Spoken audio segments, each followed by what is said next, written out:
السلام علیکم ورحمۃ اللہ وبرکاتہ۔ میرا نام محمد وارث، امید کرتے ہیں آپ سب خیریت سے ہوں گے۔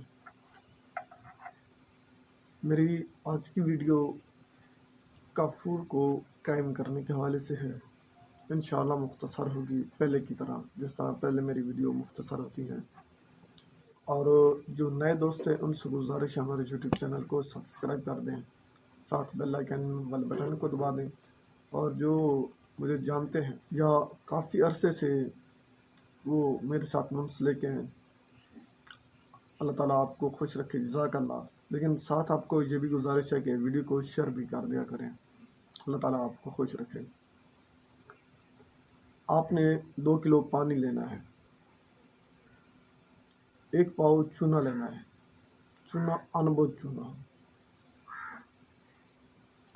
اس کو آپ اچھی طرح کوٹ لیں۔ پاؤڈر ہو جائے تو اس پانی میں آپ نے ڈال دینا ہے، یہ ابلنے لگے گا۔ پھر اس کو آپ نے پاؤ نمک ڈال دینا ہے اسی پانی میں، اس کو 24 گھنٹے کے لیے رکھ دیں، اس کو ساتھ ہلاتے رہیں۔ 24 گھنٹے کے بعد اس کا مقطر آپ نے لینا ہے، اسی پانی کا مقطر لیں۔ پھر اس کو آپ چولہے پہ چڑھائیں، اس کا پانی جو ہے وہ خشک کریں، اس کا نمک بنائیں۔ جب یہ آپ کا نمک تیار ہو جائے، یہ آپ کی داب تیار ہے۔ حکماء حضرات اور سنیاس لوگ یہ جانتے ہیں، کیمیاء گر بھی جانتے ہیں، یہ 2 نمک ہیں۔ آپ کو پتہ ہے ان کا کام کیا ہے؟ یہ بہت ہی اکثر قسم کی آپ کی داب بن چکی ہے، آپ کو بہت زیادہ فائدہ دے گی۔ اسی داب میں آپ 5 تولہ کافور رکھیں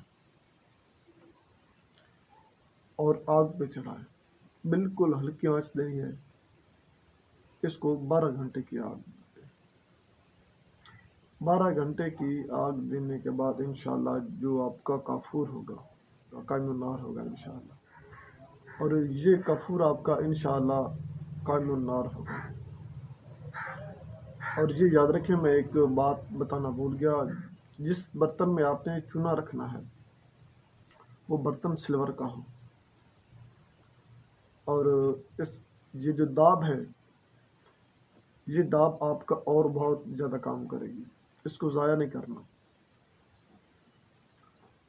اسی داب میں آپ شنگرف پکا سکتے ہیں، کافور پھر پکا سکتے ہیں، اسی داب میں آپ ورقے پکا سکتے ہیں اور پارا بھی پکا سکتے ہیں۔ پارا انشاءاللہ آپ پکائیں گے تو قائم النار ہوگا، جاری غواصی ہوگا۔ آپ بنائیں، اسے فائدہ اٹھائیں۔ اگر مزید کسی بھائی نے کوئی بات پوچھنی ہو تو ہمارے دیے گئے واٹس ایپ نمبر پر آپ معلومات لے سکتے ہیں۔ اگر آپ کو میری یہ ویڈیو اچھی لگی تو ہمارے یوٹیوب چینل کو سبسکرائب کر دیں، بیل آئیکن والے بٹن کو دبا دیں۔ آخر پہ میں چاہتا ہوں اجازت، اللہ حافظ۔